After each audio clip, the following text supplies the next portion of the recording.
Imagine a day where you can use blockchain solution to fully digitize trade and supply chain process in a secure, frictionless, and open framework. Well, that day is not so far out in the future, but it's already happening right now. Welcome. My name is Hannah Nguyen from the Digital Standards Initiative at the International Chamber of Commerce. I'm delighted to be your moderator today in the second session of a webinar series on accelerating cross-border paperless trade facilitation, jointly organized by the UN Economic and Social Commission for Asia Pacific, the Asian Development Bank, and the International Chamber of Commerce. In the next 90 minutes, you will make two discoveries. One, how blockchain technology can overcome the limitations of a centralized approach. And two, how blockchain can uniquely enable a trust protocol that ensures the integrity of data exchange among industry and between industry and governments without the need to go through a trusted third party. But first, let us hear the opening remarks from the three co-organizers on their intentions behind this webinar series. In order of appearance, we will hear a message from Mr. Oswald Kaler, Managing Director of the Digital Standards Initiative at the International Chamber of Commerce. Next, we will hear from our co-organizer, Mr. Jan Duval, Director, AI, Trade, Investment and Innovation Division, and Chief of the Trade Policy and Facilitation Section, United Nations ESCAP. Last but not least, a few words from Ms. Park Sin Yong, Director of the Regional Cooperation and Integration Division, Economics Research and Regional Cooperation Department of the Asian Development Bank. Could we have the video message from the three organizers, please? Good day, everyone, and welcome to today's webinar series. I want to thank all the attendees for joining. I really do hope that you extract a lot of value from this session. My name is Oswald Kaler. I'm the Managing Director of the DSI, the Digital Standards Initiative at the International Chamber of Commerce. I want to thank the Asia Development Bank, ADB, and ESCAP for playing such a leadership role in getting this webinar series constructed and being just fantastic partners to work with and enabling some of this content. Today's session is going to focus on blockchain technology itself. I'm quite passionate about this topic because I do believe as a technology that it enables to trust where trust is needed, and it enables decentralization of processes and information in a world that in itself is decentralized. I'm really looking forward to today's session because for the first time ever, we have ITFA and IMDA together in a room. And so being able to learn from, just these great visionaries really on how do we actually digitize information in an interoperable way in the future. And it's also great having a lot of the fintechs join us today too, because there's a lot of great use cases that are inspirational, that give us all some views of what the future could be if we all join the journey and do the appropriate investments. So thanks a lot to our speakers and panelists for joining. Thank you so much to ADB and ESCAP for being such great partners. And I'm looking forward to this journey. No webinar, no panel will be complete without mentioning also some of the great work being done at UNCITRAL on deploying the model law for electronic transferable records also internationally, because again, making sure that from a legal point of view, the policies in place to ensure that we can actually have functional equivalence for electronic records is equally important. Not a face here today, but I'm sure Luca's here in spirit. Looking forward to the event. Thank you so much. Bye. Good morning or good afternoon from the ESCAP Secretariat in Bangkok. A very warm welcome to the second webinar of our joint webinar series with ICC and ADB on accelerating cross-border paperless trade implementation. Blockchain technology and distributed ledger technology seem particularly suited to facilitate trade, as it can, in principle, provide a shared and secured way to track and exchange all the information among the many stakeholders involved in the trade transactions. So special thanks to ICC for leading the organization of this webinar this time and bringing together a great panel of experts to explore how blockchain can be used to achieve paperless trade. I'm sure this will be very useful in informing the work of our member states as they begin implementing the UN Treaty on facilitation of cross-border paperless trade in Asia and the Pacific, always keeping in mind the need to keep technological neutrality in legislation. So let me end my remarks here by thanking all panelists in advance and participants as well, and asking my colleagues to play a short video on the treaty to inform those who may not yet be fully aware of it. Thank you very much.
Good afternoon, good morning, colleagues, ladies and gentlemen. Welcome to today's webinar on utilizing blockchain technology for cross-border trade. For more than a year, we have experienced various episodes of disruptions to cross-border trade and supply chain. Cross-border trade and supply chain has been a key driver for employment and poverty reduction for many decades in Asia Pacific. But these flows can be hampered by inefficient manual processes, poor availability of trade information technology systems, and the related risk of forged trade documents. While the pandemic underscored the vulnerability of cross-border trade and supply chain during a global health emergency, it has also provided a catalyst for accelerating the use of digital technology in trade procedures, including blockchain technology. Blockchain technology can offer many advantages over traditional processes. It increases efficiency, reduces risks, and lowers the cost of transactions. In trade finance, for example, distributed ledger technology can address key barriers such as know your customer and anti-money laundering concerns, as the client's vital information can be securely stored and shared among the client banks. ADB has been making efforts to expand the potential benefits of blockchain technology and paperless trade to be more broadly shared across Asia and the Pacific. In August last year, our trade and supply chain finance program successfully completed its first credit guarantee transaction with the use of blockchain technology. ADB also assisted Maldives in piloting a blockchain platform that could seamlessly be utilized in sharing key trade documents, making online payment and transparent exchange of data and information, as well as document ownership. Much work remains, but the expected benefits are far greater and worth the effort. Today's webinar offers a forum for us to move further in implementing paperless trade across the region. I'm also eager to learn from the forum's private sector participants who can provide us with real-world insights on digital solutions to effective implementation of paperless trade. Thank you. Looking forward to a fruitful discussion today.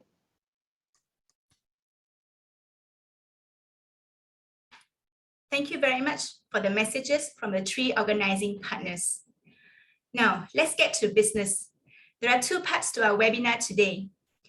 In the first 40 minutes, we are bringing to you perspectives from 2 of the world's foremost interoperability frameworks, ITFA's DNI and IMDA's TradeTrust. We will also be joined by Inigio and DLT ledgers, who will share practical examples into the usage of both frameworks and how their solutions have used blockchain to effectively produce value for all actors involved in the supply chain. In the second 40-minute section of our webinar, we will open up the floor and invite you, our audience, to engage in an exciting live debate and Q&A section together with our speakers and another 3 prominent panelists from MindHub Technologies, TradeLens, and TradeWorlds. Now, let's get started on the first section of our webinar. Our first speaker today is Mr. Andre Kasterman, board member and chair of the FinTech Committee of ITFA, the International Trade and Forfeiting Association. Andre is a seasoned FinTech consultant who spent 24 years leading various innovations at Swift. His focus now as founder of Customer Advisory is advising banks and fintechs on trade finance, capital markets, and digital asset technologies. As chair of the ITFA FinTech Committee, he is passionate about helping banks to digitize trade finance and establish it as an investable asset through the use of data and AI technologies. Andre, can you spend the next 10 minutes explaining to us how ITFA made use of blockchain technology to produce a vendor-agnostic industry framework to support the production and ownership transfer of digital negotiable instruments, and how this decentralized approach is an evolution from the platform-based model that most of us have seen so far. Andre, over to you. Thank you, Hannah, and welcome everyone to this unique session indeed. Delighted to be joining this panel of speakers today and introduce you the DNI initiative that we have established within the ITFA Association 2 years ago. So indeed, as an independent consultant, I'm involved in a variety of technologies, and I strongly believe in collaboration between technology providers, because there is no single technology provider that can do it all. We need to combine technologies like you combine ingredients to make a great recipe. And this is what I want to show you today in about 10 minutes, explain you what we're doing, why we're doing it, and which benefits it can bring. So definitely the DNI initiative is about helping funders to move to digital in the area of negotiable instruments. And negotiable instruments are very hard to digitize, and we know this is because of most of the laws require paper to be used to exchange and to prove possession of those negotiable instruments. So the aim of the DNI initiative is definitely to focus on those hard to digitize documents and see how technologies have evolved over the last few years to address those challenges. So definitely on the market evolution, if you see the logic we're following, we're all striving to move to a digital trade environment. This is obvious. Every one of us is here to push this forward. But definitely over the recent years, we have seen that new technologies such as DLT-based document technology enables now to demonstrate that you have created a digital original document, that you have you're in possession of that document, and then you can transfer that document digitally. So that's thanks to the new technologies that we can now give more to the market, and the clients need it because they want more paperless interactions with their funders, whether we're talking about incumbent banks, the top 10 trade banks, or alternative funders such as specific platforms that are extending funding to the SMEs. So what we believe in and what we're trying to address is to bring a scalable environment where bills of exchange and promissory notes and other types of original documents that might not always be negotiable, but that are key to be treated as original documents can be all digitized. And that will offer more security and certainty of enforceability to banks as the laws evolve as well to embrace that new technology. So definitely the goal for funders, whether they are incumbents or new entrants, the market is so huge. It's good to have new entrants getting into this market. Certainly supply chain finance platforms, for instance, and we're going to hear about some here today. But also the large banks really want to address this because they want to increase origination. So that's the benefit really of what we're doing, we believe, for banks and non-bank funders. So initially, and I started my career at Swift in 91, 30 years ago, and it was all about, creating proprietary environment. Swift was created for that purpose, and it's been hugely successful, potentially, possibly the largest fintech we know definitely on the banking side and securities as well. And over the years, we have seen a lot of different platforms addressing specific needs, and they have been successful. Have they been able to scale? I doubt. Except Swift, indeed. But the other platforms usually have not scaled as much as they wanted. So they are looking for ways to grow as well. And this model has to evolve. And Oswald Keuler, who introduced this session, is the managing director of ICC DSI, he explained this as well, that we're moving to a more distributed environment where parties can transact, can interact, can make deals, can trust each other over electronic flows without being connected to a central platform, a common platform, without necessarily being able to or being forced to sign up to a common framework. And that's where the distributed model, on the back of particular laws, of course, that make it possible, can be now implemented through technology.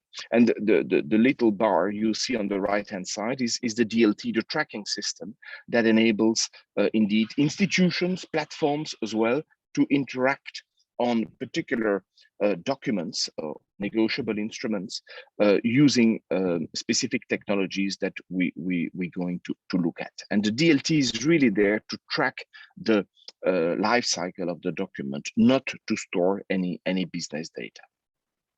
So we are completely aligned indeed on the DNI initiative with the mission of UNCTRAL, the vision they put themselves in terms of promoting negotiable instruments in a digital way, working with jurisdictions to change the laws.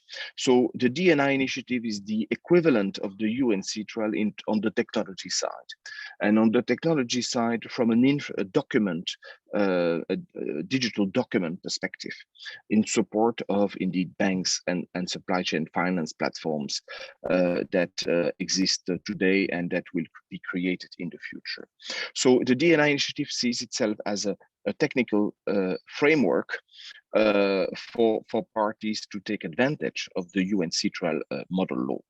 And we have seen indeed a series of countries like Bahrain, Singapore, Abu Dhabi, and United Kingdom putting a lot of effort into this.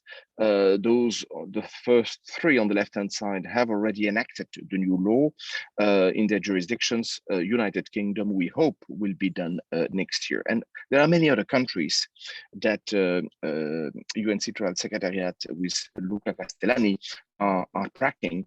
I just highlight the few ones we have been and we are still working with. So we're working with them in order to make sure that whichever technology framework we bring to them through the DNI initiative, and which is based on a public DLT, is supporting many of those business initiatives, because negotiable instruments, indeed, bills of exchange, promissory notes are very important, but there are other types of documents like the CMR for road transportation in Europe that maybe not be seen as negotiable by banks, but are very important as original documents, title documents, by the transport companies. So the same kind of issues arise on that side. This is where, from a DNI initiative point of view, we are agnostic to the business content of that any of those initiatives bring forward.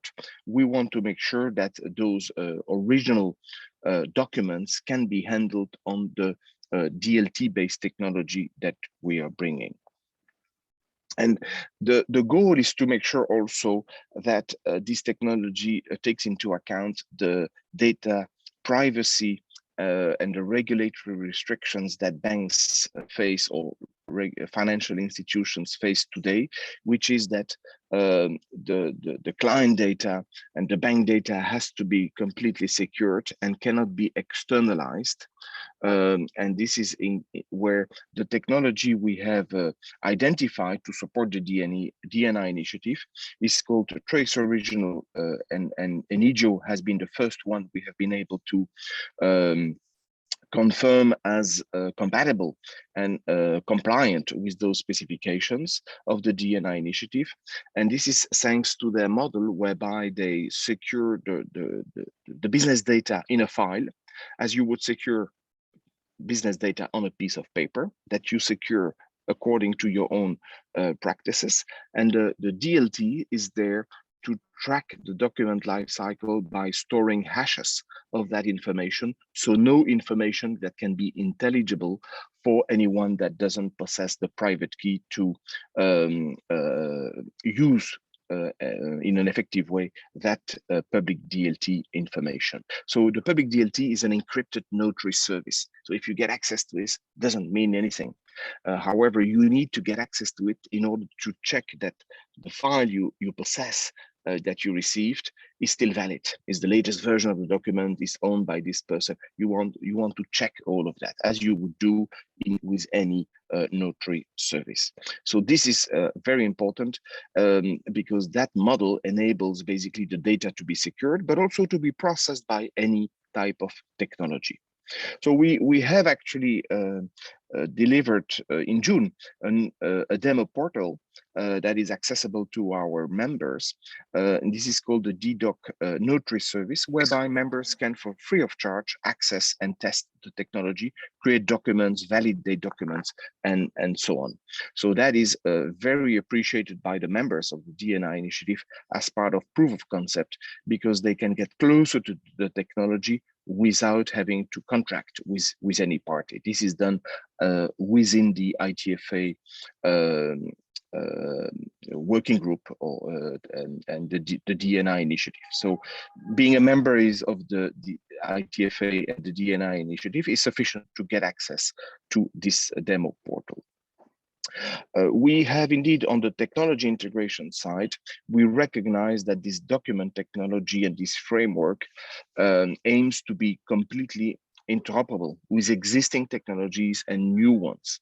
And this is the result of the work we have done with the major some of the major players in trade finance back office operations. China Systems in 2020 was the first one to integrate that document technology for guarantees and for negotiable instruments. Finastra followed in 2021, and you can count on additional major vendors to follow this lead and to support basically original documents, whether they are negotiable instruments or not, to be completely digital as part of existing systems used by banks today. And the same goes for the SWIFT connectivity indeed. So as you can see here from a back office integration point of view, those existing technologies on like China Systems on Finastra for the trade finance core application, or doc checking technologies like StraightStream, or any e-banking middleware or network interface and channels like SWIFT or EBIX in Europe can all exchange files. And this is where a digital negotiable instrument as per the ITFA DNI initiative and DDoc specification is following that model, whereby the instrument data is not stored on the blockchain. It is a file as it is a paper today. It is secured by the bank as per their own requirements and infrastructure, and existing systems can take advantage of this data so that the OCR step to digitize a piece of paper into an electronic file can be skipped, because the document comes in electronically from the start. So integration and collaboration with those major players is at the heart of our DNI initiative, and we welcome additional technology providers into this DNI initiative, because the more compatibility we deliver with existing technologies, the easier it is for banks to take advantage of the new technology. And that includes indeed channels like SWIFT, which is key in trade and will remain key in trade. So with this, I have been delighted to introduce the DNI initiative to you. There is more information you can get from the internet, from the ICC DSI website as well. All this information is public. Please contact Hannah on ICC DSI, myself, or other members of the DNI initiative for getting this document. It is indeed a public paper that we will be happy to share with you. I hope this was informative and matching your expectations, and I look forward to further debate during this session. Thank you, Hannah. Over to you. Thank you, Andre. I can already see some questions coming your way in the Q&A box, but please hold your questions, our audience, and we will answer them in the second part of our webinar. Andre, one of the most remarkable things that you mentioned at the very beginning of this is actually the role of collaboration in this whole endeavor.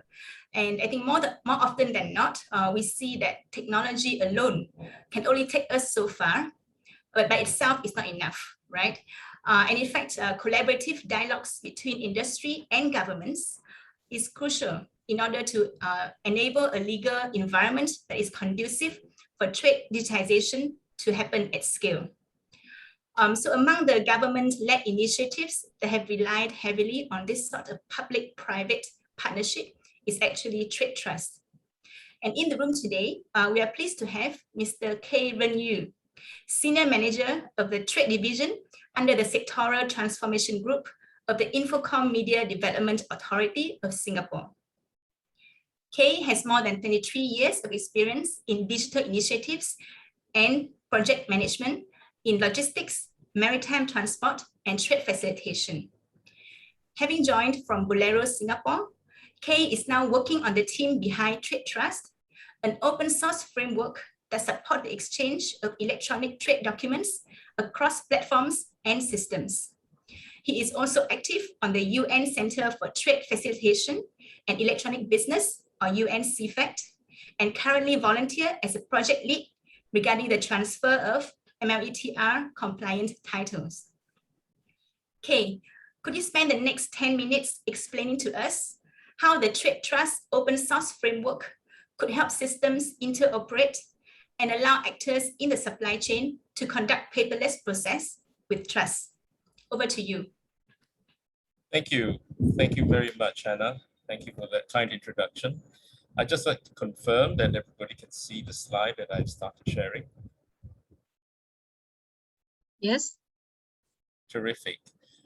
Okay, very good day to all around the world who have joined us today. As introduced, my name is Kay, and I'm with the trade team. And our team's role is to look at what and how technologies can be effectively deployed in contributing towards the digital transformation of the Singapore wholesale trade sector to enhance their relevance and competitiveness in the global market.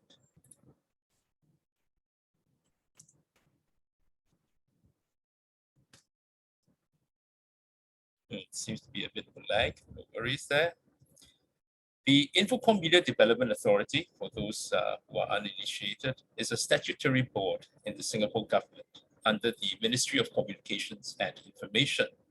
And we oversee and implement policies relating to ICT, media, and postal industries in Singapore. We run the Personal Data Protection Commission and Protection from Online Falsehoods and Manipulation Office. In addition to this regulatory role, IMDA is also responsible for driving Singapore's digital transformation through the use of ICT technologies. We work closely with organizations in industries such as trade, logistics, transportation, and trade finance to promote the adoption of ICT technologies to enhance their competitiveness in the global marketplace. And it is in this role that we decided to tackle the age-old problem of paper in cross-border trade. Now, everybody knows that international trade involves many parties exchanging a lot of information, using more often than not silo systems that are not integrated with one another. Unfortunately, much of this takes place over paper, a 2,000-year-old technology. This medium is inefficient, and in an often cited analysis by Maersk and IBM, this inefficiency can be as much as 20% of transport costs. In addition, the silo systems that are rife in trade are not interoperable and conventionally extremely costly to make them so. So to solve these problems, we need to effectively digitalize the two categories of documents in international trade. Now, normal documents are those that are used to just convey information, and they are none too difficult to digitalize. But we don't stop there. We use technology to assure all trade players that no matter how they obtain the document, no matter how many hands it had passed through before, that it hadn't been tampered with since it was created. That's what we call authenticity. Of course, trade players also need to be assured of who really created that document. That's source. Transferable documents like bills of lading, on the other hand, are a special class of document which have the legal ability to effect performance obligation transfers from party to party. Now, paper bills of lading are slow to transport amongst the different trade players and necessitate risky practices such as the use of letters of indemnity.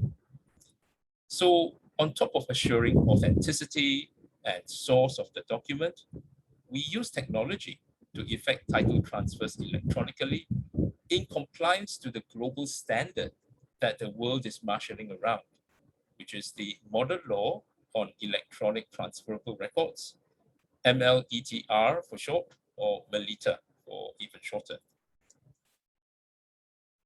So it is at this point that I really need to emphasize that TradeTrust is not a platform. It does, however, support platforms and systems to achieve those three functionalities that I mentioned before, and to do so across platforms and systems. The technical methods are implemented in open source software that has been contributed to the world. TradeTrust isn't just for Singapore. For 3 years now, we have been working closely with the international community at the aforementioned international organizations and contributing what we have built to the global community. In a nutshell, we are trying to give every system and platform in international trade the three key functions of 1, assuring authenticity, 2, assuring source, and 3, MLETR compliant performance obligation transfer. Because it is offered to the world as a public good, TradeTrust is designed along 5 foundational principles. It currently utilizes public Ethereum, a public and permissionless blockchain, so as to make sure that no one party has an undue influence over the rest. Data is not kept on the blockchain so as to preserve commercial confidentiality.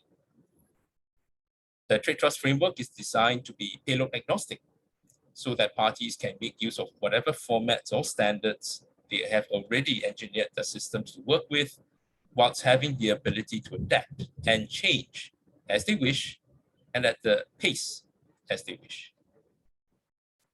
The TradeTrust software components, which form that utility that you have heard us mention before, is released on open source terms, and its code can be checked by all before use.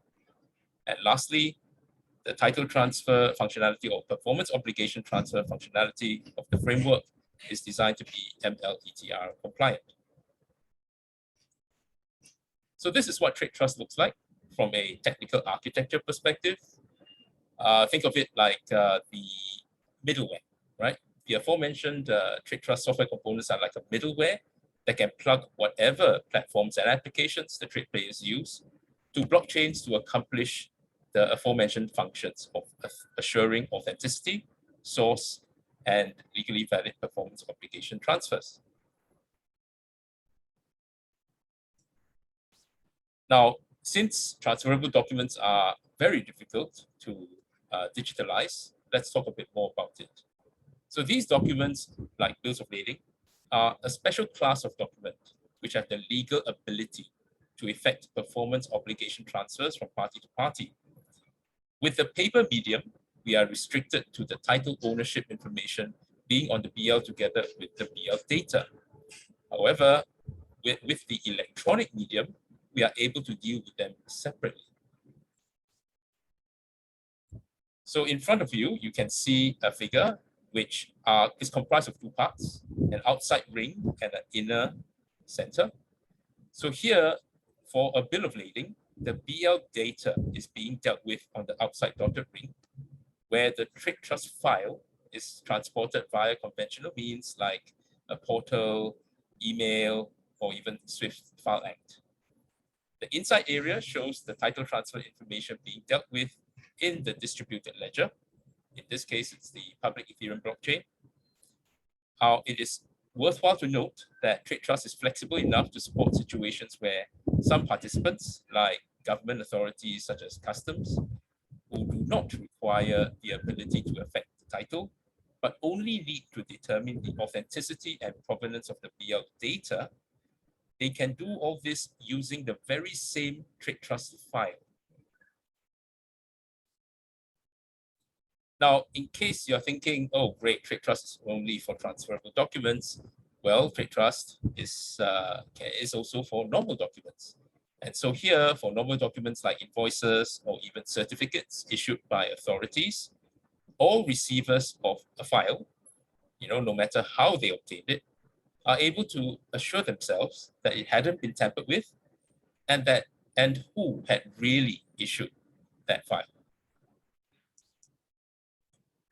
We've done a couple of live transactions, and here is one with a Port of Rotterdam, where you can see a cross-platform transfer of title and even surrender between DLT Ledger's blockchain platform and the Netherlands-based Naviporta platform. And here we have a cross-border collaboration with Australia Border Force, using it for a normal document like the Certificate of Origin. And here we have a slide that just gives you a snapshot of the parties, because the neutral and open source TradeTrust framework is designed and is easily accessible. And this has attracted many partners who have chosen to adopt it. And here we extend an invitation for all, whether you're a tech provider or a trade participant, to come to join us to explore the TradeTrust framework via perhaps first a technical POC, and then orchestrating to conduct completely paperless transactions. Lastly, we have a lot of information that is online, including videos for technical implementers. With this, I conclude my presentation. Thank you for your time, attention, and we look forward to any questions you might have. Thank you, Kay. After seeing your call to action, I'm sure many in our audience today may reach out thereafter for more information from you. It's interesting to see that a conscious choice was made to move away from the closed platform model and to deliberately give TradeTrust as a public utility for all, connecting businesses, fintechs, and governments globally. I have seen that both ITFA and the IMDA have shown us today how to overcome the challenges of operating in a world where we currently have a large number of solution providers, but lacking in standardization and interoperability across platforms. And the solution potentially lies in adopting open frameworks which are readily available, like DNI and TradeTrust. And the emphasis is this is available for all, because I see some of the questions already coming in from our audience talking about the digital divide between developed and developing world. And in fact, this is something that I think all of our panelists are very well aware, and that's the reason why they're developing all this as open frameworks. However, I can also imagine that our audience today have some practical questions in their minds. For example, how do we actually replicate an original paper document in the digital world using these frameworks? And has anyone actually done it successfully? And secondly, is this truly secure, seamless, and straightforward as it seems to be? And I noticed that there's some questions from our audience in the Q&A talking about security concerns. And that is a very valid concern, especially for our micro, small, and medium enterprises, which are short in financial and technology capacity. So to help us answer these questions, let us invite our next speaker, Mr. Gunnar Collins, the head of sales and marketing at Inigio. Inigio is the first digital document technology that complies with ITFA's DNI specifications and is positioned as an open solution available to all and doesn't require participants to log into any ecosystem. Gunnar has worked in the past 30 years in different banks, primarily in trade operations, and he's more than familiar with the inner operations of financial institutions and the challenges associated with managing paper. So Gunnar, it would be great for our audience if you could spend the next 10 minutes to outline how your unique document technology using blockchain could help to upgrade from physical documents into digital originals effectively. Over to you, Gunnar. Thank you, Hannah. Thank you, everyone. Thank you for letting me speak at this very, very important webinar. I'm going to talk a little bit about Inigio and our solution, the Trace Original solution that Andrea talked about is actually compliant with the DNI initiative. And I'm going to take a little step back and talk a little bit about sort of the technology and how it works and why we think this is a really good way of progressing digitalization globally. And I would like to take a step so far back as I would like to talk about this, a piece of paper. Because if you think about it, and if you think about the fact that even before you have started to write things on a piece of paper, and that could be anything like a bill of lading, a promissory note, or a promise, or anything like that. It's very, very key to think about the piece of paper, because actually a piece of paper is a really, really good standard. Once it has been created, it's free. It can be transferred to anyone. And we all know what it is, because if we receive a piece of paper, we know that we actually received the particular paper, and also we can read what's written on it. And we know that whatever is written on a piece of paper stays within that paper.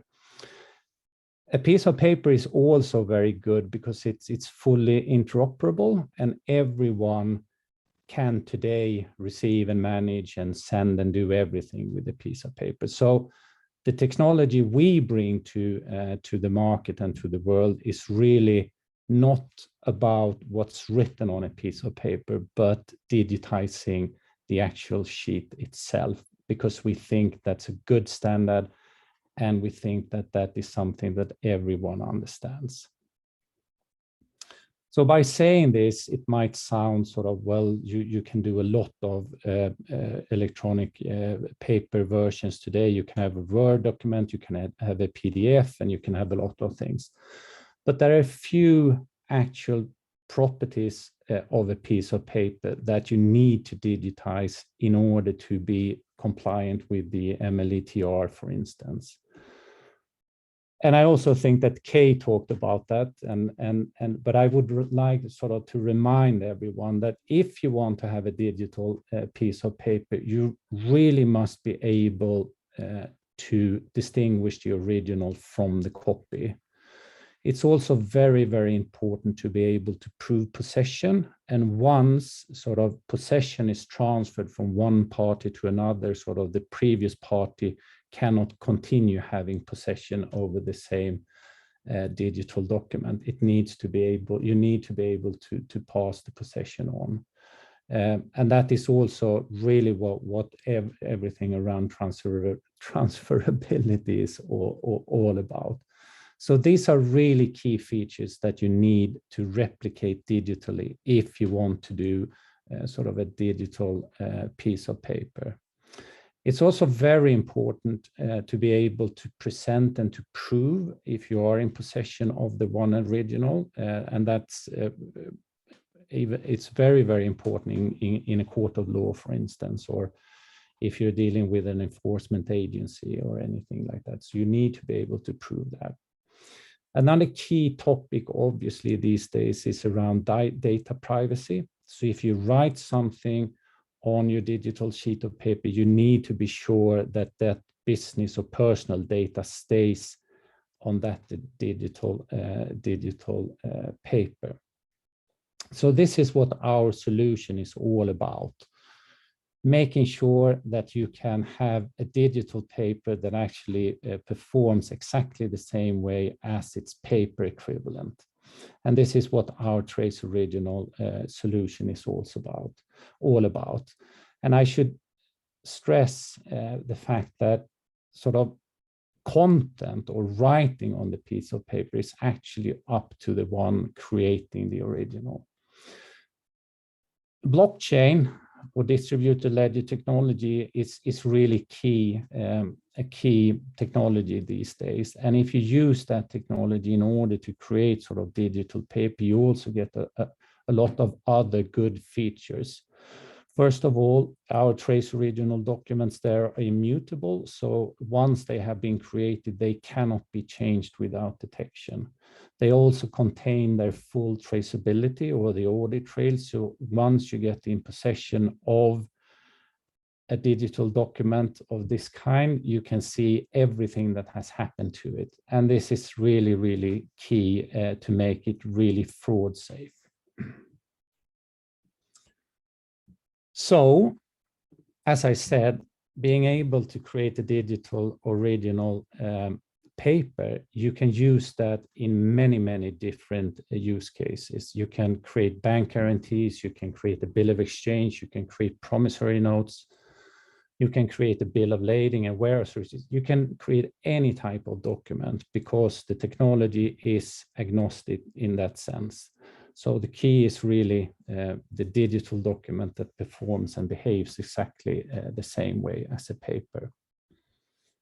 And we all know that we still have a lot of paper processes. And usually if you don't sort of sign up to a platform or join a closed ecosystem, the way digitization is really happening today is that you actually create a paper version and then you scan it. And this creates a lot of issues for all organizations in every area, because then you will have a paper document and you will have the scanned image, and you actually must be able to manage them both. So you will have dual processes, will have double cost. And more importantly, maybe you will probably have a data mismatch as well. And you will never, ever know exactly which is the source of the information you need to go to in case of a dispute or a problem or anything like that. So this way of dealing with digitalization, we think is the way it is, but we think we might need to change that now. So this is what we have done. We have actually created, as I mentioned, a digital original document that behaves and performs exactly as its paper equivalent. So first you have a file. You can write anything to our files. Then we hash them, we store the hashes on our distributed ledger, which is publicly available, and it performs only as a notary service. On our documents, you can also add an electronic signature. We can add any type of electronic signatures to the documents. And you can also, if you're in possession of the original file, you can continue writing on it. And when you pass possession to a new party, the new party can continue writing on the document exactly the same way as a paper works. This also gives a lot of advantages because you can interchange and send the documents through Swift or email or a platform or any other type of medium you wish. And you can also manage and store the documents wherever you want. So this is really what the core solution is all about, and that brings all the possibilities. I think it's also very important to stress that we think it's very key that both paper documents and digital documents can coexist, and therefore our solution is very, very easy to implement. It's just like adding a digital printer to your normal workflow. And this digital printer will, instead of printing a piece of paper, it will create the trace original document. But once that is done, it can be stored and managed and interchanged between any party across the globe without them having to sign any rule books or agree to anything. Once the document is created, it is completely free. And if you want to know more, please take contact with us, or you can also talk obviously with ITFA because they know exactly how this works, and they have actually created a good framework on how to manage and use these digital original documents. Thank you. Over to you, Hannah. Thank you, Gunnar, for your very insightful presentation. We can all see that the intent behind the design of this trace original solution is to replicate very closely, as you mentioned, the good aspects of the paper original, but also elevate that to a level where you add certain advantages, such as being immutable, traceable, and safe from fraud. And to ensure the widespread adoption of such digital documents, we do hope that as many governments around the world as possible would soon adopt the model law for electronic transferable records, or MLETR in short, published by the United Nations Commission on International Trade Law, UNCITRAL. And as all our speakers already mentioned before, this global standard would enable the legal use of electronic transferable records seamlessly across international borders. At this point, I'd like to do actually a short poll among our audience to get to know how many of you are actually already aware of this model law for electronic transferable records. Please type your answer in the chat box. 1, if you have heard about it, and 0, if this is something entirely new to you.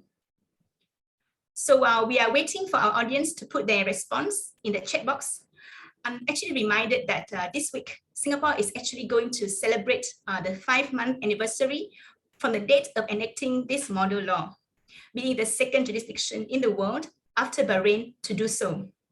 And this is particularly important in terms of recognition of the use of digital trade documents, such as the electronic bills of lading.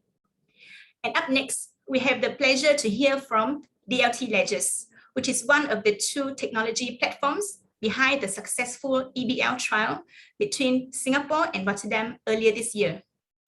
This trial proved that an EBL issued by one trade platform could be verified and processed by another digital trade platform. And interestingly, the EBL transfer and surrender capability on both platforms were enabled by the IMDA's TradeTrust digital utility and aligned to MLETR requirements. So it's now my pleasure to introduce Mr. Joost Matthew, Regional Head of DLT Ledgers for Middle East and North Africa. With over 20 years of experience in cross-border trading in various geographies, Joost is now busy helping corporates to speed up their trade digitization journey to improve operational efficiency connectivity, and visibility. Yes, I think our audience would be keen to hear how DLT ledgers successfully leverage TradeTrust to be able to interoperate with other digital trade platforms in this trial, and how this is helping to enable trade to go paperless. Yes, over to you. Thank you, Hannah. Thank you for the generous introduction. Hi, everyone. As introduced, I'm Jose Matthew. I'm part of the DLT Ledgers team based out of Singapore. We are a Singapore entity. I'll give you a quick introduction into DLT and then how we are partnering with TradeTrust in this effort on EBL transactions to check not just digitalization, but also on the interoperability aspect of it. Just a quick introduction about DLT. We are a Singapore-based initiative, blockchain initiative. We started in the year 2018 in a short span of just 3 years.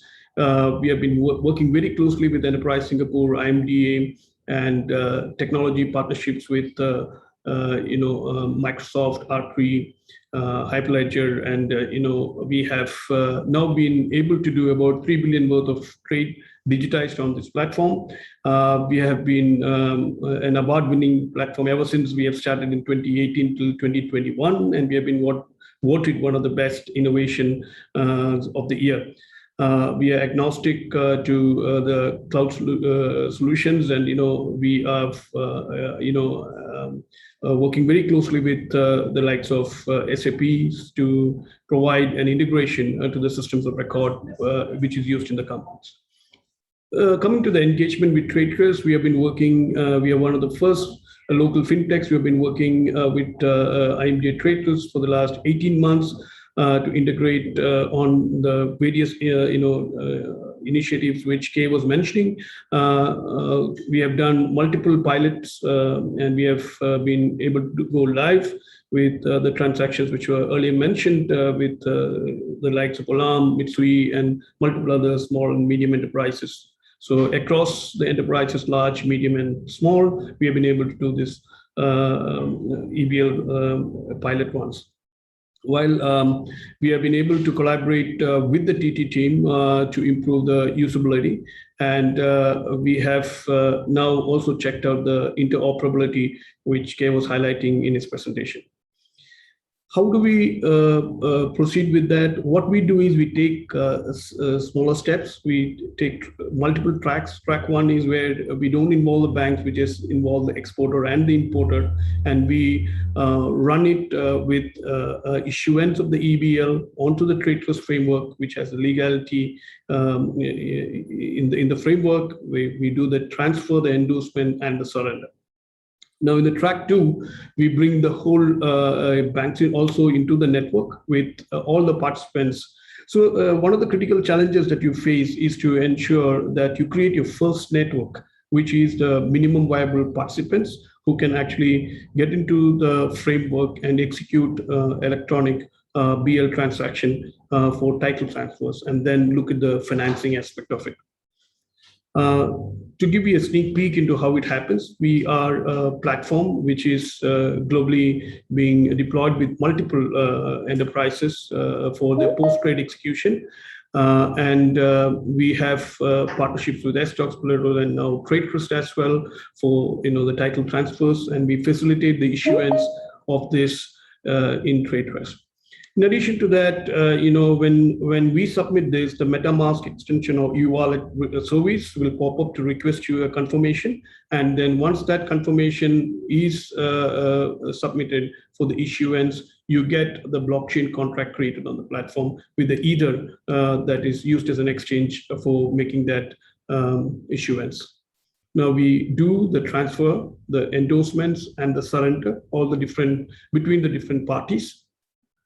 And then you can go into the TradeTrust utility where you can click on the BL registry, where you can see the different hashes, which Kay was highlighting in the presentation, that you will have a unique ID which identifies. So no one will be able to look at the details of the transaction. We have hashing and the addresses completely encrypted so that it's completely secure in your the transactions that you have. With that, I end my presentation. It's about the transaction we have done with multiple enterprises. So if any inquiries, please feel free to reach out to us. We are based out of Singapore. Back to you, Hannah. Thank you, Yus. So now that we have walked through the work done by various like-minded initiatives, such as ITFA's DNI Framework and IMDA's TradeTrust Framework, it strikes me that there have been so many similarities between the two approaches to digitize trade, although one is led by a private sector and one is led by a public sector agency. But I see that there is a common commitment to open trade and technology standards and the focus on promoting interoperability. And we have also seen from the examples of Inigio and DLT ledgers, how blockchain solutions can easily be developed on these standardized and open frameworks to facilitate paperless trade for all market participants. I'm starting to feel convinced, also from the Q&A interest from our audience, there's going to be a lot of opportunity to apply what we have learned today from our 4 speakers.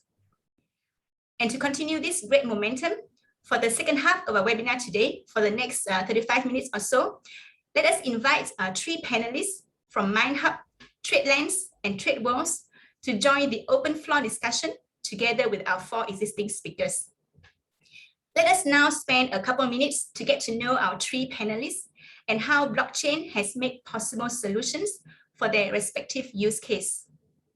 Today, we are pleased to have here with us Ms. Hope Liu, Head of Strategy and Business Development Asia of MindHub Technologies, a platform focused on digital post-trade management of physical commodity transactions between metals and mining companies. Hope started her career in banking operations and grew her passion for blockchain during her MBA journey at MIT, which resulted in her successful founding of a startup in 2015 to provide blockchain infrastructure for supply chain applications. In her current position at MindHub, Hope is busy scaling up the enterprise platform solution to help more trading parties integrate their trade processes digitally. Hope, could you spend the next 2 minutes or so introduce yourself and the use case that MindHub has focused on in solving for paperless trade? Sure. Thanks, Anna. Hi, everyone. This is Hope from MindHub. MindHub is an open enterprise-grade platform for digital trade, and we connect the many parties involved in the physical commodity transaction into a digitally integrated workflow operating on the basis of shared information through blockchain technology. And our platform has been co-created with a wide range of companies, including several that are the largest in the mining metals supply chain, like BHP in mining, Vale in iron ore, Wheaton in streaming, ING in banking, as well as Baowu in steel. And we're also working with organizations like the ICC on defining and promoting open standards in digital trade. And the MindHub team is present in key locations in the Americas, Europe, and Asia. I joined MindHub earlier this year, and I'm currently based in Singapore.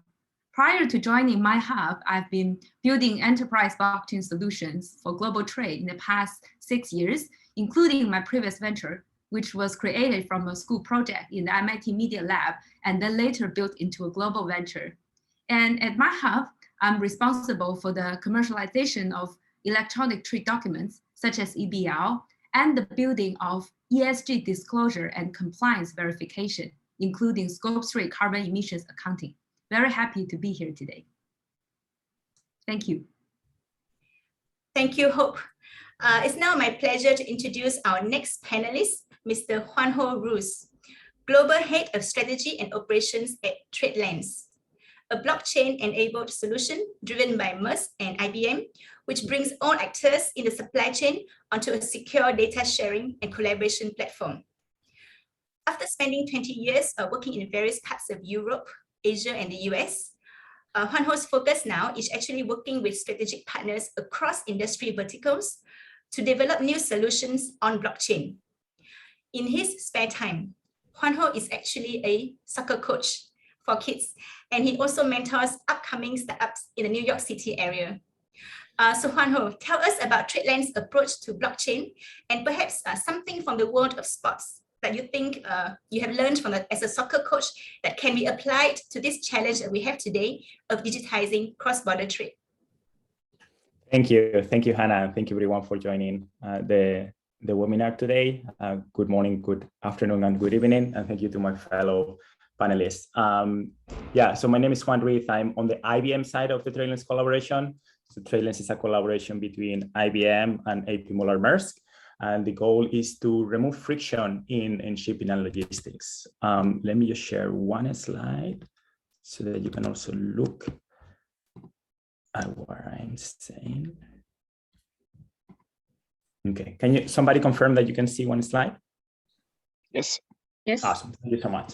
So so usually when we talk about TradeLands, right, we say three things, right? The TradeLands solution is comprised of three things. First and foremost, the ecosystem. So TradeLands is not just about IBM and Maersk, it's about shipping and logistics. So everybody who participates in the movement of goods, it's part of the TradeLands ecosystem, and they are a TradeLands participant. Then what we do is we have created a technology platform that uses blockchain and many other technologies from the 21st century to enable the efficient exchange of information across all those participants. And at the top, what we have is the concept of the marketplace. So a lot of you are looking at blockchain technologies, cloud technologies. Our goal is to deliver applications that you don't have to worry about what technology is being used or otherwise, that you focus on what business problems you have and how those applications can address them. And so far, the other thing that I wanted to say about TradeLands is that we started a few years ago, so we are already operating at scale. These are some of the companies that are already TradeLands participants. So again, we work with government authorities, shipping lines, ports, terminals, logistic firms, and obviously exporters and importers themselves. And today we already support over 60% of containerized volumes. So there are millions of events going through our platform. We have millions of documents being issued in the platform and being consumed. And then as a soccer coach, I guess, what I learned is that you have to be very competitive, but you also need to play and recognize your opponent's achievements, right? Sometimes you win, sometimes you lose, but it's all about enjoying and having fun playing together. And in the world of global trade, obviously, there are companies that compete with each other, but the goal of TradeLands is to basically improve address those inefficiencies together. So in shipping, it's just about raising the level to everybody and providing standards that everybody can use, so that we live in a fairer world where everybody can export and import in better ways. So with that, thank you so much again, and looking forward to the panel discussion. Thank you, Juanjo, for sharing the excellent lesson on cooperation to overcome common challenges. And coming up next, I'm delighted to introduce Mr. Satoru Sumeya, Managing Director of TradeWorms, a trade data sharing platform that allows users to share unique, tamper-proof pieces of information, both B2B and B2G. Having spent the last 10 years in global trading and digital transformation at Mitsubishi Corporation, Sumeya-san has a deep passion for trade and blockchain. When he's not busy organizing meetings with youth leaders and the blockchain community, you will find Sumeya-san busy growing grapevines in the mountainous areas of Japan. And his ambition is actually to produce Japan's best wine when his vineyard matures in the next 30 years. So Sumeya-san, could you spend the next few minutes sharing with us about your work at TradeWorms and how you are leveraging blockchain to create an open and global trade ecosystem? Yeah, thank you very much, Hannah-san, and thank you for everyone to giving me a chance to present in this session. Could it be possible to show my slide on the screen? Oh, thank you very much. So I'm from the TradeWorks, the trade DX platform from Japan and ASEAN. I want to introduce briefly about our services in 4 areas. The first area is gray area. This is showing the as-is status, the current status of trade industry. everyone is now tending to join digitalization in internal company or the internal own industry, like the shipping companies or shipping industries, or the cargo owners in the industry or financial sectors. But between the company to company, there are so many paper-based communication is existing, like the analog trade works is existing, and that is making some low efficiency of trade work. That is a problem in our industry. And we want to be the blue picture, the 2B slide. We will create, we are now creating the TradeWorks, the Trade DX platform between company to company, so B2B and B2G. Exchanging the electronic data on TradeWorks, which is utilizing the blockchain and the high secure to exchange data to between B2B and B2G. So this is the future of digital trade. In POC, we prove that using TradeWorks, we can make, I will introduce the green area. The work efficiency improvement and the cost reduction will be increased in 44%. And in this COVID-19 situation, it is very, very important to contribute to work from home because there is no paper. And the last one is the CO2 reduction. Using this TradeWorks, approximately 431 tons per year can be reduced the CO2. That is our assuming the improvements from this DX. And this TradeWorks is created by all Japan members of Japan trade industry from 7 big companies, and also supported by our government. And not only creating the DX platform in Japan, but also connecting to Singapore, Thailand, New Zealand, Australia, and many countries is now requesting us to develop same kinds of the platform. So we are now making friends with the colleagues in all over the world right now. Yeah, thank you very much. Thank you, Someya-san. At this point, I also like to highlight that joining our panel today, we also have Mr. Loh Sin Yong, Director of Trade from IMDA, and he's the mastermind, if you will, behind the TradeTrust Open Framework. With over 25 years of experience in professional IT and international leadership, Sin Yong is also widely known as the head of delegation for Singapore at the UN CFAT, working to improve worldwide cooperation in areas of trade facilitation and electronic business. Sin Yong, would you like to quickly say hi to our audience? Hi, everyone. Nice to see many familiar faces today. Yeah. Great. Thank you, Sin Yong. And I see that you have been actively answering quite a few questions from our audience. So, all right, now that we have known each other, let me start the Q&A session properly. I see that we have actually answered 13 questions from our audience, and there's some open. And let us give some more time for more of our audience participants to actually type in your questions in the Q&A box. To warm up our panel while waiting for more questions to come in, let us first take a look at the challenges that each of our speakers and panelists may have encountered in their journey to leverage blockchain technology to digitize cross-border trade. So I'd like to ask each of our speakers and panelists, can you please share with us what those challenges may be from your perspective and what is needed in your opinion to solve for these problems? So let me give the floor first to our new panelists that have just joined us. Hope, can we hear from you? Sure. Thanks a lot, Hannah. So at MyHub, we have been blessed to work with a wide range of companies, including several that are the largest in their industry and segment, especially in the mining and metals industry.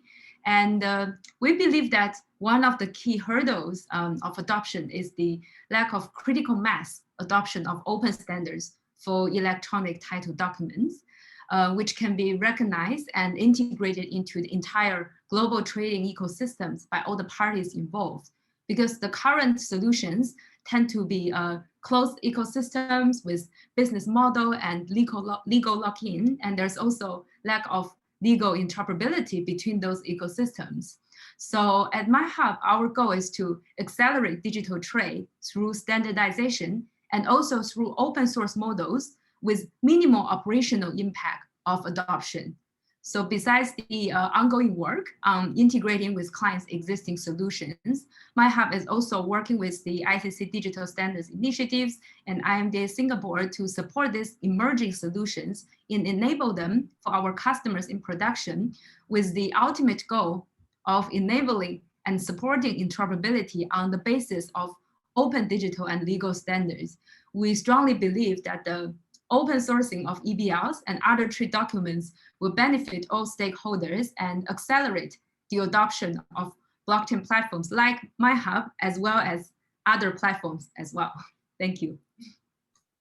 Thank you, Hope, for identifying this huge number of challenges, but also to be a part of this collective endeavor to solve them. Next, could we hear from TradeLens, Hwan Ho?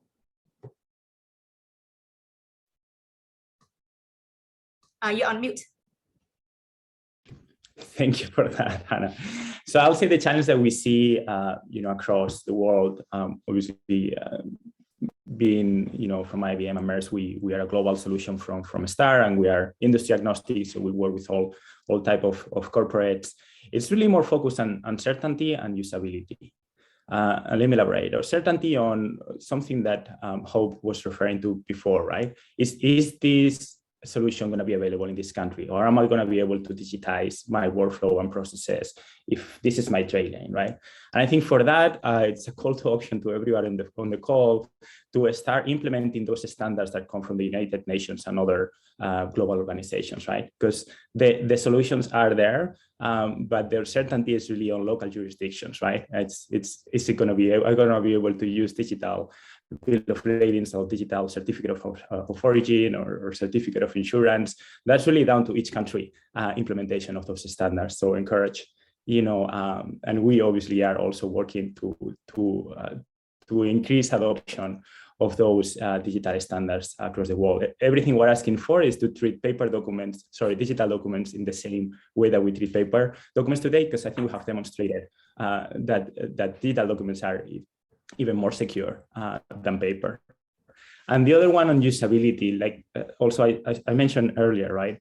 Our customers really want to solve some specific business problems, right? It's like, well, I saw some questions, right? If I'm a customs authority, can I identify earlier, if there are some bad goods coming into my country, or can I maximize, the revenue that I need to get from the goods that are gotten into my country, or a corporation just wants to be able to more efficiently move goods across the world, right? So it's about making very easy to use all these applications that we're creating. Right? So making sure that we understand the end-to-end business process of the companies we work with. So you need supply chain and logistic experts, not technology experts like me, right? People who really understand the industry. That's why we partner with MERS and many other logistic firms, so that they can use all these technologies to help solve your problem. And the last thing I will say, it has to be very easy to use, and it has to be light touch, because we want small and medium enterprises to also be able to leverage these technologies. They don't need to know about blockchain. They don't need to create their own, blockchain node. They just want to solve a particular problem. I think we own them to make it easy, and that's what we're working towards. Thank you, Hwan Ho. I think you are spot on this ease of use, because this is something that has come up time and time again in our Q&A chat box, because people are wondering, between for the digital divide between a developing world and developed world, is it going to be easy for developing world to actually adopt some of the frameworks and some of the solutions being mentioned today? So coming up next, can we hear from TradeWorks? Sumayya-san, what are the challenges in your opinion? Yeah. Thank you very much. What I think the challenge for TradeWorks is the users' acceptance for this kind of the new technology. And in Japanese customer, they tend to have three features for new technology. They don't like a new technology first. And the second one is they don't want to be a complicated one. And the third one is they want to keep safe way. So how to achieve these three ways? And the first one is that we need to connect the usual system to a new system, and the user interface will be the usual one. that kind of the technology is very easy for use for the Japanese people who want to be a usual usage or operation. So we are using API to connect usual system to TradeTrust. And the second one is don't want to retype for the multi-input for the shipping platform, financial platform, or the trade platform.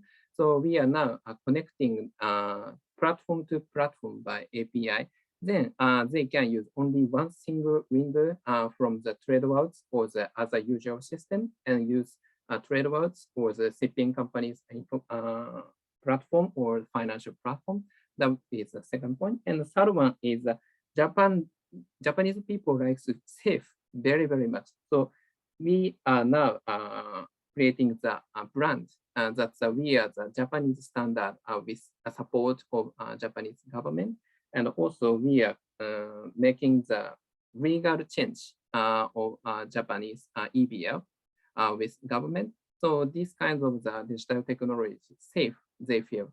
So these three challenge, these kinds of the user acceptance challenges is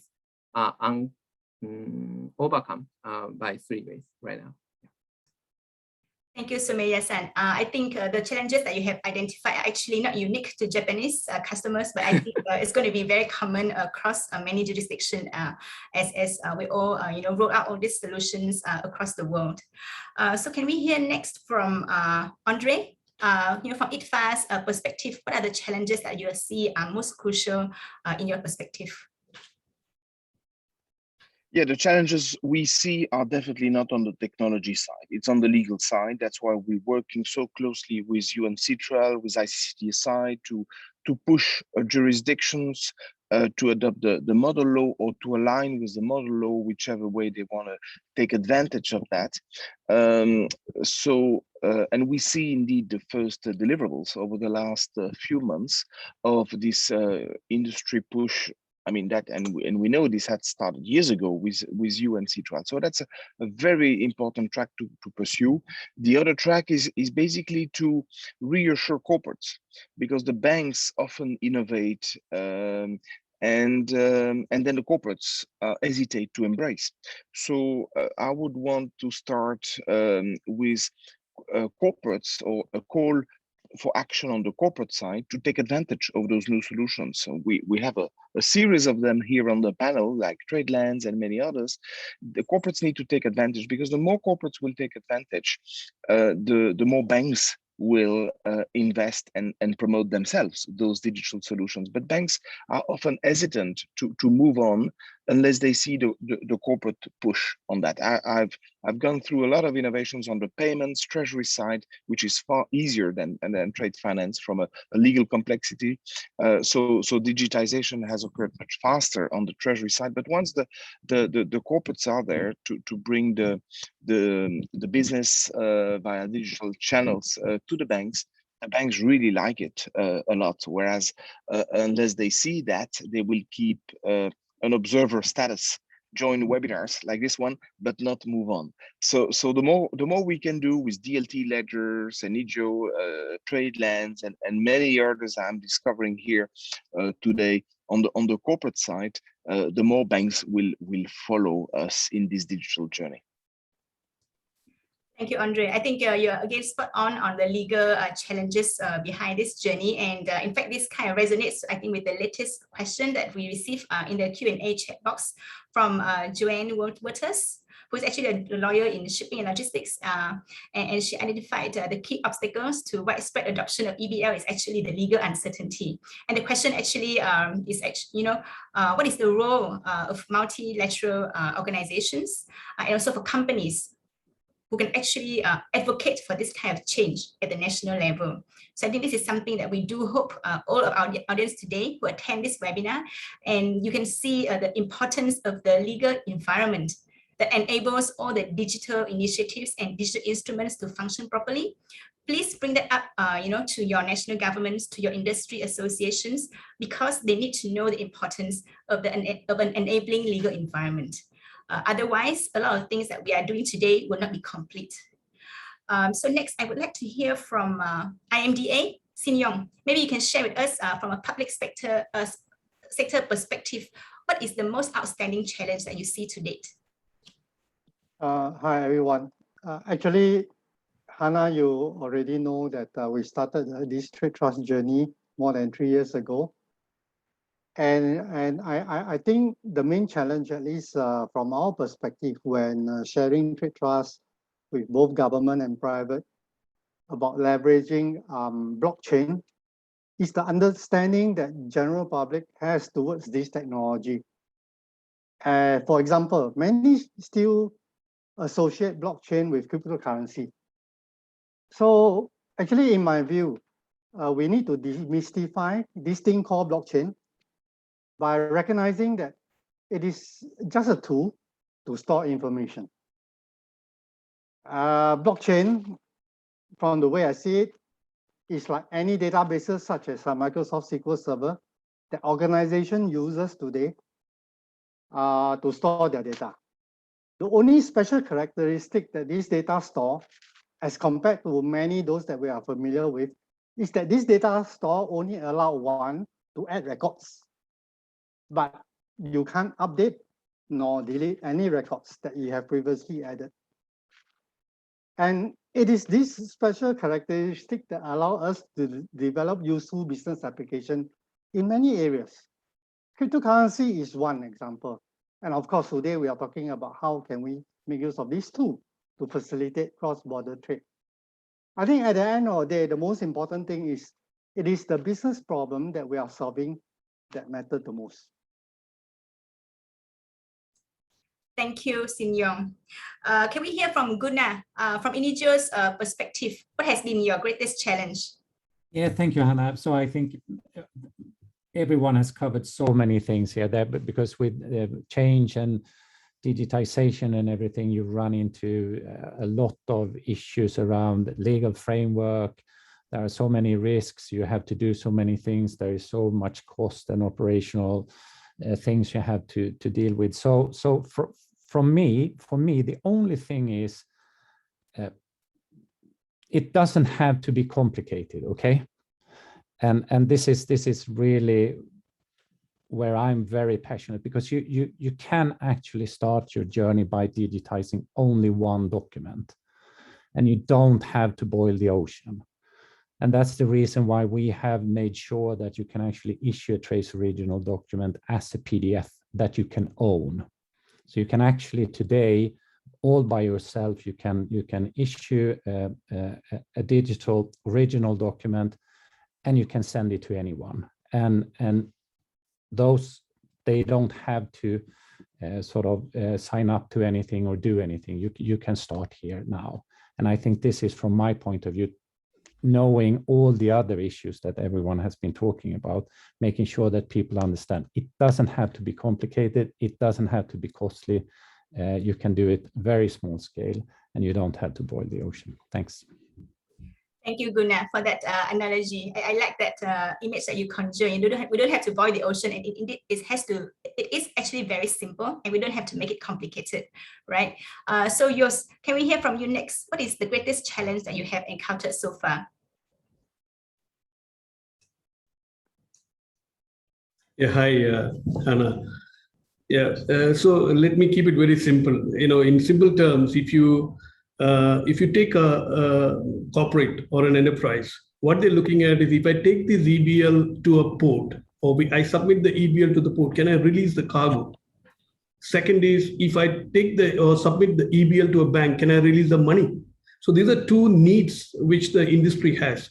How are we going to meet those? So as Andrea was mentioning, it's technically it is possible. But there are other aspects, like you have regulatory dependencies. At the same time, there are human factors also, having a digital mindset. So some of what we have experienced and witnessed is, as I mentioned during my presentation, that the critical challenge is to create the first network, the minimum viable partners who can actually pilot this, create a proof of value, and then expand. So once we identify them and then we set a journey with them, then we are reducing the resistance and the friction to get an adoption into a digital framework. I think that's where I would look at the way and the pace in which it is adopted in various sectors. So it's definitely certain sector focus has to be there, and then the adoption becomes universal. Thank you. Thank you, Yus. I'm aware that we are running out of time very fast, but I would like to very quickly cover probably about 2 questions from our Q&A, which are still not answered by our panelists. So first up, the question from RSPO. I think this is the Roundtable for Sustainable Palm Oil. So it's quite an interesting question because so far we have covered a lot about transferable documents such as the bills of lading. We have mentioned a lot. And here's a question asking about how to apply all that we have been talking about to enhance transparency of sustainable certification. I think this is something which is at the top of our mind in many value chains, not only for palm oil, but also for other industries such as metals and mining, I can imagine. So probably we can ask one of our panelists or speakers to cover this. Who wants to take a look at this? Hope. Yeah, maybe. Thanks. I will be really brief because one of the key areas I'm looking into at my hub is to enable Scope 3 carbon emissions accounting. And we're also enabling real-time monitoring and title transfer, and as well as tracking the carbon footprint by transactional level per counterparty and in real time.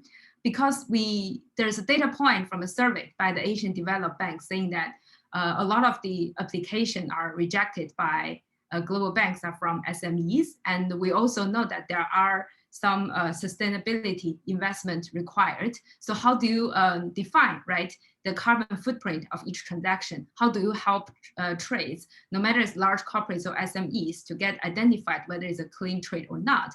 And COVID-19 actually brought further issue as well as covering all kinds of financial crimes and making it even difficult to identify, to providing transparency of the trades. And we believe that one solution is the end-to-end digitalization of transaction using the blockchain platform, securing transactions. This way would eliminate the requirement for not able to track the transparency of the end-to-end process, and being able to provide accounting for Scope 3 carbon emissions, so that we can help the SMEs and large corporates to gain transparency across their global supply chain. Thank you. Thank you, Hope. I think that is a very interesting sharing, and that could be applied, I guess, to many sustainability certifications that we see across different industries. So the next question I would like to cover very quickly from our audience is actually, what is the cost of digitalization for developing countries? And in fact, perhaps I would expand it a little bit to ask, for policymakers of developing countries, what is the best thing that they could do to reduce the cost of digitization, especially for SMEs? And perhaps I think the best person to answer this question is Mr. Loh Sin Yong, because I think from a public sector perspective, and also for having worked with many developing countries' governments, you have something interesting to share about this question. Actually, Hannah, this question is a very difficult question to answer. Because digitalization is a very big topic. So without understanding which aspect of digitalization that we talk about, actually is very difficult to answer. Maybe I'll put it in another different perspective. If you were to talk to many digitalization professionals, the first thing first is that they always tell you, okay, paper is bad, digital is good. So that's why many of the projects started with this basis that they want to achieve end-to-end digitalization overnight. And in international trade, many will agree with me that this is quite not possible. Why? Because if you look at supply chain across different jurisdictions, typically involve many parties along the chain. And you cannot expect every party along this same chain to have the same level of digitalization overnight. So that is where the interoperability framework come in. And the definition of interoperability that we talk about here does not only relate to the interoperability between different platforms. Most importantly, we need to actually recognize that yes, digitalization is there to remove paper, but one thing for sure, paper cannot be avoided. That is the reason why this interoperability need to enable the interoperability not only between two platforms, but we need to interoperate between human and machine, as well as paper and electronic. And I believe only with this view, then the next question is not about cost of digitalization. How the next question actually is about how do we have a progressive path for less developed country to actually over time progress towards a higher level of digitalization over time. Thank you, Sin Yong, for that progressive pathway mindset, because Rome is not built overnight, and neither do we. We cannot do this digitization journey, overnight for everyone in the whole world. But we can start to get a step in the right direction, right? So, wow, time really flies when we're having fun, and I'm very mindful that we are nearing the end of our webinar. But there's still quite a few questions in the Q&A which are open, and we will try our best to address these questions by email to our attendees who have raised them. To all our speakers and panelists, to close up, I'm wondering if you have only 1 minute to actually summarize one or two things which are very important for our audience to take away today. What would be those one or two things? So Hope, can we hear from you first? Thanks for the honor. Well, I think the key point is that no one is working alone. So we'll be working hard to collaborate with partners in the industry to provide a more seamless user experience to an interoperable ecosystem. But it's really, in the end, up to all the participants' hand to adopt and support the new standard and our work. Thank you. Thank you, Hope. For the next 1 minute, we'd like to hear from Juan Ho of TradeLens. Yeah, and I would just like to say thank you everyone for joining, and just a call to action to everybody who is attending this call, right? You see that, you have a lot of people working on addressing the challenges where all the people in this call working collaboratively to address interoperability, usability, and all those great things that you need. But it's your job to go back to your organization and share what you learned today and make sure that, again, everybody who is a decision maker understands that the solutions are ready today, they are scalable, they are commercial grade, and they are ready to be used. So just reach out to them, and they can reach to anybody who participates on this call to answer any questions that you may have, because it really takes a village, right? And we need to go beyond this chicken and egg problem on, oh, I won't do it if you do it, right? We all need to do it together for the benefit of the world. Thank you, Juan Ho, for that very positive message. Next up, we have 1 minute of wisdom from TradeWorms. Thank you very much. Yeah, I'm having the same feeling with Hope. Like that we are not alone. And we would like to suggest the collaboration between these kinds of the platformers, like creating the Flight Alliance, like the Star Alliance. If one person will use one platform, we can connect to every platform. That kind of concept will be very peaceful and making the digitalization end-to-end worldwide. And I wanted to request the webinar attendees to join our challenges together to make the better work. Yeah, thank you very much. Thank you, Sumeya-san. Could we hear from you next, Gunnar from Inigio? Yes, thank you, Hannah. Thank you, everyone. Just quickly from me, so go for the paper, and you can do the paper. You don't have to think about anything else to begin with. You can digitize the paper, and then you have all the options open for you. Thank you. Thank you for the very short and succinct message from Inigio. And yours, BRT Ledgers, you're up next. Yeah, thanks, Anna. So I think the magic lies in collaborative teamwork. Teamwork is what will make the dream work. A lot of good stuff has been shared today. If we can engage them, whoever is listening to us today, and then if they are able to buy into this vision, then we have a great accomplishment that we could have that benefits everyone. Thank you. Thank you, Yus. And last but not least, we will hear the key messages from ITFA and IMDA. Sin Yong, can you share with us the most important thing for our audience to take away today? Actually, I have only one thing to share. Come, walk the journey with us. Thank you, Sin Yong. And Andre, you have the honor to say the final words today. Your 1 minute starts now. I think we're on the right track here. I mean, all of the key stakeholders are here around the table on the policy side, on the technology side, on specific applications, again, like the ones I've mentioned. I don't want to mention all of them. You see their name here. We are on the right track to make it work. So let's continue working together and making sure our voice is well understood by corporates first, by banks next, and we will achieve to deliver on our ambition. Thanks again for organizing this unique experience, this unique webinar. A big thank you to all our speakers and panelists. And special thanks to our audience who have tuned in from various parts of the world and stay on with us to the end of this webinar. I'm sure today's webinar will not be the end, but the start of the very many conversations that we shall have with one another, not on if, but on how to bring out the best of blockchain to digitize trade effectively for everyone, everywhere.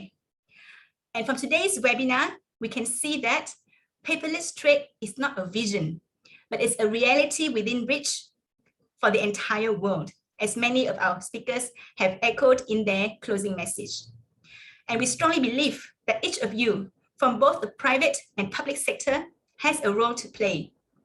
So do reach out to any of our panelists and speakers via LinkedIn or via the webinar organizer if you would like to continue more in-depth discussions about the topics discussed today. And to our members of our audience, appreciate if you could spend a bit of time to complete the webinar survey, which is being posted in the chat box. And the next webinar, jointly organized by the ADB, ESCAP, and ICC, is going to happen on the 8th of September. And the topic will be on the digitalization of sanitary and phytosanitary certificates. Registration is now open, and we hope to see you again. For now, thank you and goodbye.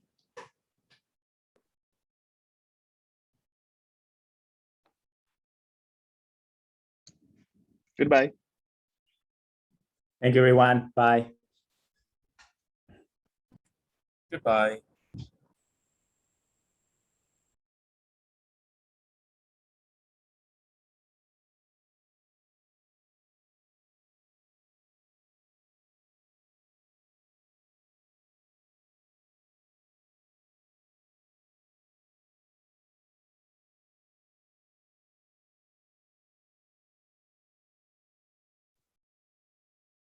Thank you, everyone. Let me close the webinar. Bye.